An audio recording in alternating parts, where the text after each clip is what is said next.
Iran নামটির সঙ্গে যেন জড়িয়ে গেছে পারমাণবিক কার্যক্রম নিয়ে ধোঁয়াশার গল্প। কারো মতে দেশটির হাতে পৌঁছে গেছে বহুল আকাঙ্ক্ষিত পারমাণবিক অস্ত্র, আবার কারো মতে এখনো পুরোপুরি তৈরি না হলেও সেদিন খুব বেশি দূরে নয়। তাই ইরানের শত্রু রাষ্ট্রগুলো দিনরাত এক করে দেশটির পারমাণবিক কার্যক্রম ঠেকানোর চেষ্টা চালাচ্ছে।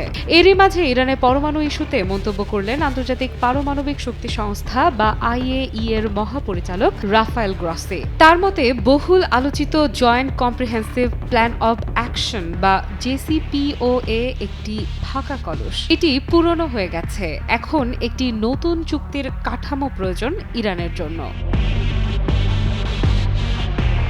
Joint comprehensive plan of action বা JCPOA হল 2015 সালে বিশ্ব শক্তিগুলোর সঙ্গে করা ইরানের পারমাণবিক চুক্তি। এই চুক্তির আওতায় ইরানের ওপর থেকে কিছু অর্থনৈতিক নিষেধাজ্ঞা প্রত্যাহার করা হয়েছিল, যার বিনিময়ে নিজেদের পারমাণবিক কর্মসূচির কার্যক্রম কমাতে সম্মত হয়েছিল তেহরান। তবে ট্রাম্পের প্রথম মেয়াদে ইরানের সঙ্গে সম্পর্ক গিয়ে ঠেকেছিল তলানিতে। 2018 সালে JCPOA প্রত্যাখ্যান করে ইরানের ওপর কঠোর নিষেধাজ্ঞা দিয়েছিলেন এই মার্কিন প্রেসিডেন্ট। ট্রাম্প JCPOA থেকে বের হয়ে যাওয়ার 1 বছর পর ইউরেনিয়াম সমৃদ্ধকরণের মাত্রা এবং সেন্ট্রিফিউজের সংখ্যা বাড়াতে শুরু করে ইরান। তেহরান বর্তমানে কয়েক হাজার নতুন সেন্ট্রিফিউজ স্থাপন করেছে।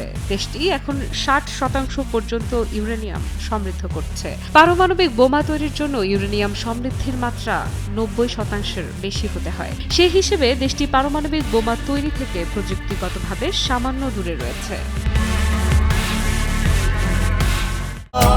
এখন এমনই ফুরফুরে মনে থাকবে সবাই।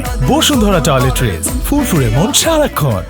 রাফায়েল গ্রসি বলেন, JCPOA একটি মৃত চুক্তি। এই মুহূর্তে এর কোনো প্রয়োজন নেই। এটি এমন একটি চুক্তি যা কিছু সময়ের জন্য কার্যকর ছিল, কিন্তু এখন এটির কোনো প্রয়োজনীয়তা নেই। এ সময় রাফায়েল গ্রসি উল্লেখ করেন, ইরানের পররাষ্ট্রমন্ত্রী আব্বাস আরাকচিও বিষয়টির সঙ্গে একমত। যদিও সম্প্রতি ইরানের পররাষ্ট্র মন্ত্রণালয়ের মুখপাত্র ইসমাইল বাঘাই রাফায়েল গ্রসিকে নিয়ে করেছেন বিরূপ মন্তব্য।